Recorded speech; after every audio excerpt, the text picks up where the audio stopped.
Hello बच्चों। यहां दिखा है pulley of radius 2 metre is rotated about its axis by a force F is equals to 20t minus 5t square where t is measured in second applied tangentially। मतलब ये जो force है ये torque देगा एक। The moment of inertia of pulley about the axis of rotation is 10 kg metre square. The number of rotation made by the pulley before the direction of motion is reversed. तो देखो भाई, कभी भी direction अगर reverse होनी होती है किसी भी चीज की, चाहे वो रोटेशनल मोशन हो चाहे वो ट्रांसलेशनल मोशन हो, तो उसके अगर ट्रांसलेशनल मोशन है तो वन डायमेंशन में वेलोसिटी जीरो होगी। रोटेशनल मोशन के केस में रुकने के बाद ही वो घूमेगा उल्टा, तो उसकी एंगुलर वेलोसिटी उस मोमेंट पे जीरो होगी। तो सबसे पहले यहां पे हम लोग निकाल लेते हैं टॉर्क। देखिए यहां से टाउ इज इक्वल्स टू हम लोगों को मिलेगा आई इंटू अल्फा, और टाउ की जगह मिलेगा फोर्स इंटू परपेंडिकुलर डिस्टेंस, और आई हम लोगों को दिया था 10 kg मीटर स्क्वायर। क्लियर है। और फोर्स हम लोगों के पास दिया था 20 T minus 5t square into R, और आर बराबर दिया है 2 मीटर। ये देखिए 2 मीटर दिया हुआ है, into 2 is equal to 10 into alpha. तो यहां से हम लोग लिखते हैं 10 अल्फा इज इक्वल टू, इसमें से 5 आप कॉमन निकाल लीजिए और 2 ऑलरेडी था बाहर, तो ये बचेगा 4t minus T square. Clear है। तो इस 10 से 10 उड़ा दीजिए, तो अल्फा इज इक्वल्स टू आपके पास आता है 4t माइनस टी स्क्वायर। आराम से देख लो बेटा, 4t माइनस टी स्क्वायर हम लोगों को यहां से मिल गया अल्फा। क्लियर। इस अल्फा को हम लोगों ने लिखा D omega by D T, तो मिलेगा 4t माइनस टी स्क्वायर। अच्छा, D omega is equals to हमारे पास आ रहा है 4t D T minus T square D T. अब अगर हम देखेंगे तो इनिशियली फोर्स और इनिशियली टॉर्क जीरो था, तो इनिशियल एंगुलर वेलोसिटी भी जीरो थी टी बराबर जीरो पे।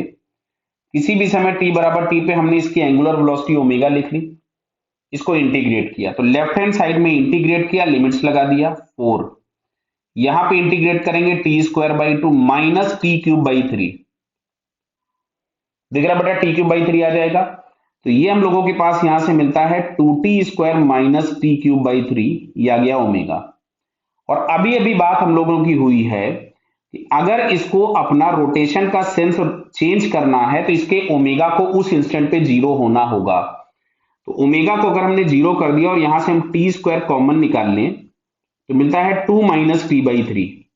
यहां पे टी की दो वैल्यूज मिल रही हैं, जीरो और T is equal to 6 second. तो भाई जीरो मिलना ही था, क्योंकि इनिशियली वो रेस्ट पे था, तो इनिशियली ओमेगा जीरो था, मतलब सेंस ऑफ रोटेशन रोटेट कर चेंज करने के समय पे जो टी होगा दैट इज 6 सेकेंड्स। क्लियर। आपसे टाइम नहीं पूछा गया है, टाइम पूछा गया होता तो आंसर आ गया था।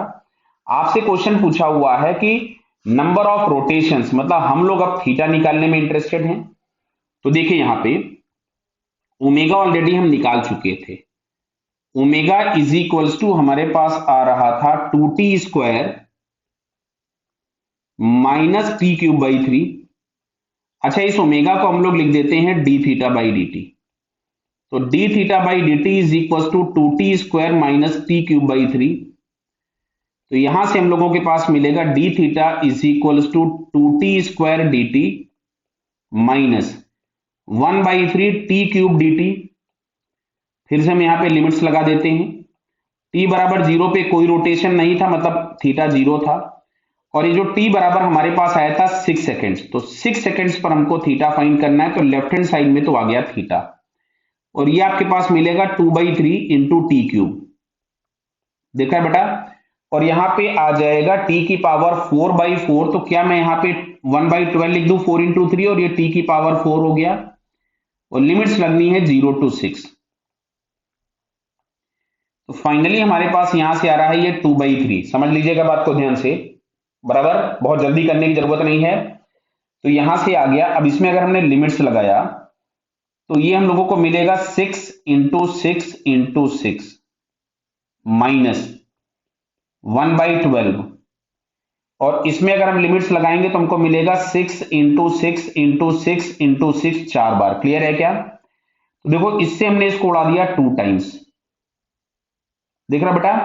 अब देखो 6 इंटू 6 इंटू 6 दोनों में से कॉमन निकाल लेते हैं पहले ये, तो 6 अगर हमने कॉमन निकाला तो मिलेगा 216 बाहर आ गया, और यहां आ रहा था 2/3 और ये आ रहा था -1/2, दिख रहा बेटा ये 2/3 -1/2, तो ये आ गया 216।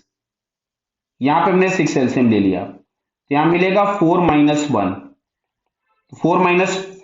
नहीं सॉरी 4 - 3 दिख रहा है ना बेटा, 4 - 3 आएगा तो बचेगा 1/6। तो ये हम लोगों के पास आ गया 36 radian. Theta is equal to 36 radian. But आपसे पूछा था नंबर ऑफ रोटेशन, तो थीटा की जगह हम लोग लिख सकते थे 2πn इज इक्वल टू 36, तो n इज इक्वल टू 18/पाई, और पाई की वैल्यू 3 से बड़ी होती, जो n होगा ये आपके पास 6 से छोटा होगा, means number of rotations are less than 6। Option पढ़ते हैं, लेस देन 3 गलत है, more than 3 but less than 6, तो ये हम लोगों को इसका सेकंड ऑप्शन करेक्ट दिखता है। मोर देन 6 गलत हो गया, मोर देन 9 गलत भी हो गया, तो यहां से हम लोगों के पास सेकंड ऑप्शन इसका करेक्ट है। क्लियर बेटा? Okay, all the best.